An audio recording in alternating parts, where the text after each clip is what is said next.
اولیاء اللہ سے مدد مانگنا، ان کے درگاہوں کو آواز لگانا، ان کی نیاز اور نظر دینا، اس پر احمد رضا کی کتاب ہے اس کے اثبات میں، اس کا نام ہے الامن والعلا فی دافع البلا۔ الامن والعلا فی دافع البلا، درود تاج میں دافع البلاء والوباء والقحط والالم۔ فقیہ الہند اور محدث الہند مولانا رشید احمد نے اس کے پڑھنے سے منع فرمایا۔ درود تاج کی کوئی حقیقت نہیں، درود تاج کی کوئی سند نہیں، درود تاج کا کوئی ثبوت نہیں، اس کے پڑھنے کا کوئی ثواب نہیں ملے گا، ایمان چھٹ جائے گا۔ ہم درود پڑھنے میں کسی پیر کے محتاج نہیں ہیں، ہم درود کے مسئلے میں مستشار ہے، مالا مال ہے۔ حضرت نے ہماری نماز تک میں درود مقرر کیا صلی اللہ علیہ وسلم۔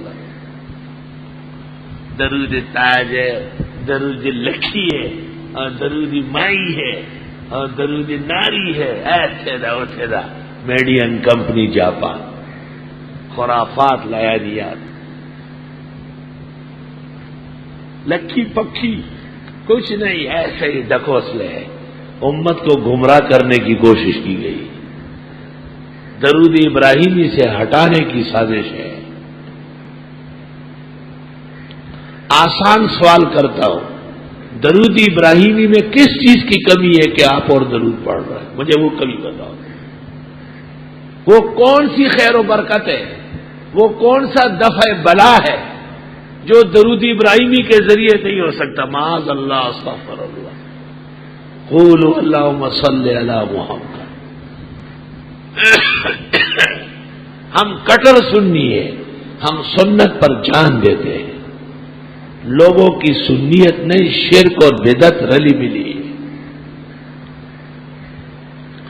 تو حضرت گنگوئی سے سوال ہوا، آپ نے کہا درود تاج کا یہ حصہ نہ پڑھنے کا قابل ہے، جو الفاظ معصورہ کے مطابق ہے وہ ٹھیک ہے۔ حضرت کا جواب بڑا اعتدال کا تھا، حضرت کی جگہ فقیر ہوتا تو کہتا کہ درود تاج بے سند، بے ثبوت، بے برہان ہرگز نہ پڑھا جائے، لیکن حضرت گنگوئی نے کہا یہ حصہ دافع البلاء والوباء والقحط والالم یہ تو نہ پڑھا جائے۔ اور جی خان صاحب بریلوی جوش میں آ گئے، وہ تو شرک کا ٹھیکیدار تھا، اس نے کتاب لکھ ڈالی الامن والعلا فی دافع البلاء، یہ اس کے جواب میں۔